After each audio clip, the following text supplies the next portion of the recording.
with a scouting report. Deuce's dad, the headline, back at MSG for the first time since rupturing his Achilles 332 days ago. 16th game back this season. He's playing 32 minutes a night. He's healthy, but the psychology of returning to the scene of last year's injury was undeniable pre-game. Not like thrilled to go back and play there. Last time I played there, obviously it was a traumatic experience for me. Obviously I knew at some point I would have to get over that hurdle and, play there again. Well, the Celtics entered with 4 straight wins. They clinched the East 2 seed with the win here, and it didn't take Tatum long to get over that hurdle. Steal, transition, lay in his first bucket at MSG, exhale, continuing playing basketball, which he did well. Next position, and 1. Tatum's back, but Boston down 1 at the half. New York led by as many as 13 in the third quarter, though in the fourth, C's up 4. Go ahead and make it 7. 3 again the old-fashioned way from Tatum. He had 24, but this was Boston's biggest lead. Here comes the Knicks. Jalen Brunson behind the back to Cat. Top of the key triple. Karl Anthony Towns went for 16 and 12. Knicks up 1. The Celtics bench, though, was huge. No Jaylen Brown. Boston's bench, which included Baylor Shireman, 51 points. Only 3 dudes played off the bench. They combined for 51. Shireman went 6 of 7 from deep. He had 20. C's up 1. 2 minutes left. Where are you going? Brunson to Hart. Brunson went for 25 and 10, but Hart was the story. 23 of his 26 points came in the second half. He had 15 points in the fourth quarter alone. 6 of 7 shooting in the final period. And here with the Knicks up 3, the dagger. MSG erupts. Hart hits 5 triples. Knicks, their most wins in a season since 2013. Josh Hart, what was it like to close that one out? The first half I was ass. So I had, the second half I knew I had to bring it. We're heading in the direction of being where we need to be. I like the climb that we've made the last week or so, the last 3 to 4 games, and we got a couple more games to get there. And for us, we'll take it one game at a time. But we got these 2 left. We'd like to win both of them. What does that mean? I don't know. We'll see at the end of the day. But when we lace them up, we're playing to win. ESPN senior NBA writer Brian Windhorst joins us now. And Windy, for New York, this is less about catching Boston for the 2 seed. That's probably not happening. But it all but assures the Knicks won't fall down to the 4. But what overall makes a regular season home win as 4.5-point favorites significant for New York? This was an excellent win for them. They handled their business against the Celtics, who were playing well in the fourth quarter of this game. As soon as Jalen Brunson came in with about 6 minutes to go, you could just tell they fell into the rhythm that we've seen them have so often in late game situations over the last couple of postseasons, because this was kind of like a pre-playoff game.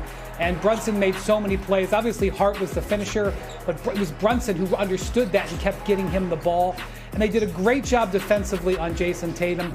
So look, they had a chance to maybe take a step out of the 3 seed tonight. They could have laid down in this game.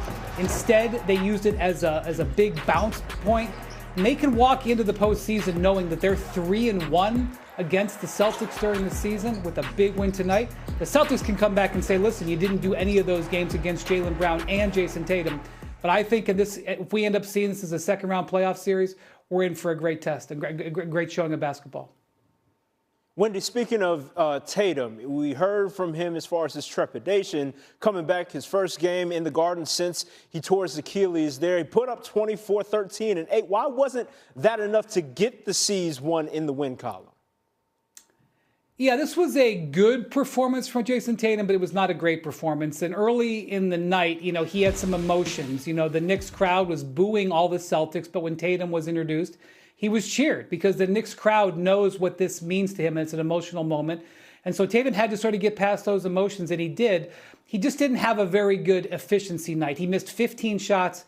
He had 6 turnovers, 3 turnovers in the fourth quarter. And, down the stretch of the game, New York really pressured him. They double-teamed him a little bit, forced the ball out of his hands, and he didn't show a lot of aggression. He didn't score in the last 8 minutes of the game. So it was a nice job by the Knicks. I know Tatum thinks he can play better, but like I said, the Knicks can take away saying, listen, we took a pretty good shot from their bench, and we were able to slow Tatum down. And I'm sure that Tatum will look forward to another chance at these guys if he sees them in the second round. You know what? We'll look forward to it as well as far as this matchup goes. Wendy, we appreciate you as always. Who's winning tonight's Tommy Award? Yeah, so before we do that, what did Tatum and White combine for? They were 9 of 32. So Tatum and White combined from 9 of 32. Who's going to pick up the scoring? I got a man that says, I'm all thumbs up, Scal. I got you.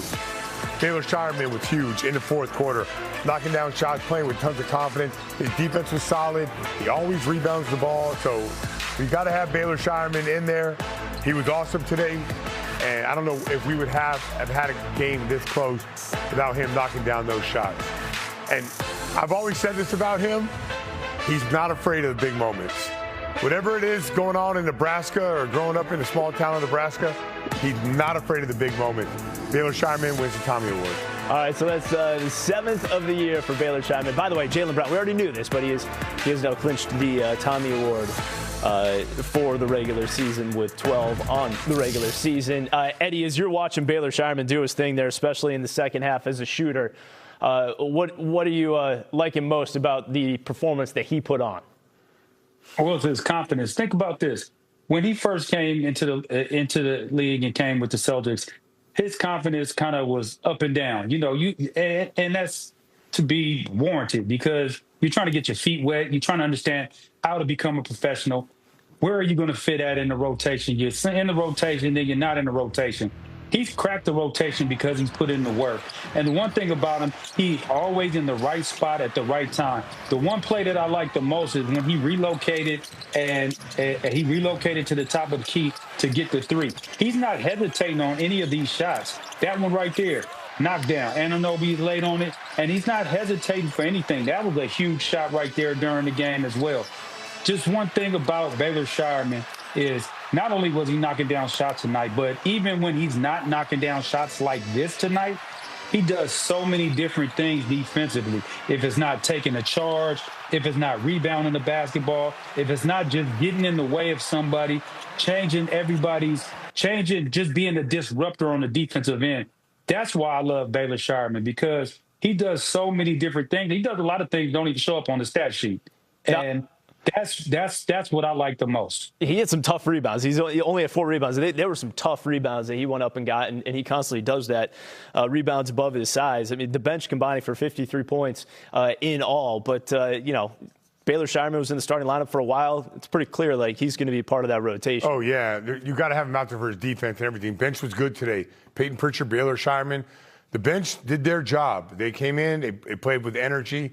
Just got to tip your hat to the Knicks. And I just can't imagine, when the playoffs roll around, Tatum and White will really struggle like this, like they did tonight from the field. Okay. Scal, I got a question on Scal. Scal, you a big man. You play around the basket, right? So you played around the basket before. I ain't shot a layup in the league in like my last 7 years. No.